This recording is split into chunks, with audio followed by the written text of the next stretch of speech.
ವೀಕ್ಷಕರೇ, ಮಲೆನಾಡ ಹೆಬ್ಬಾಗಿಲು ಎಂದೇ ಖ್ಯಾತವಾದ ಶಿವಮೊಗ್ಗ ಜಿಲ್ಲೆಯ ಸಾಗರ ತಾಲೂಕಿನಲ್ಲಿರುವ ಜೋಗ ಜಲಪಾತವು ಜಗದ್ವಿಖ್ಯಾತವಾಗಿದ್ದು, ಈ ಜಲಪಾತದ ಸ್ನಿಗ್ಧ ಸೌಂದರ್ಯವನ್ನ ನೋಡಿ ಯಾರು ತಾನೇ ಬೆರಗಾಗೋದಿಲ್ಲ ಹೇಳಿ.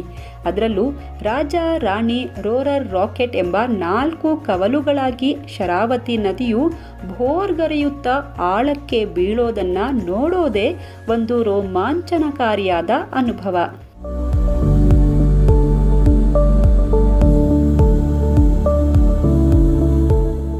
ಇನ್ನು ಜೋಗ ಜಲಪಾತದ ಮೊದಲ ಧಾರೆಗೆ ರಾಜ ಎಂಬ ಹೆಸರು ಹೇಗೆ ಬಂದಿತು ಅಂತ ನೋಡೋದಾದ್ರೆ, ಸ್ಥಳೀಯ ಜನರ ಪ್ರಕಾರ ರಾಜ ಫಾಲ್ಸ್ ಎದುರಿನಲ್ಲಿ ಒಂದು ಅರಸನ ಕಲ್ಲು ಎಂಬ ಕಲ್ಲು ಇತ್ತಂತೆ. ಹಿಂದೆ ಮಲೆನಾಡನ್ನ ಆಳ್ತಿದ್ದ ರಾಜರುಗಳು ಆ ಕಲ್ಲಿನ ಮೇಲೆ ಕುಳಿತು ಜೋಗದ ಸೌಂದರ್ಯವನ್ನ ಕಣ್ತುಂಬಿಕೊಳ್ತಿದ್ರು.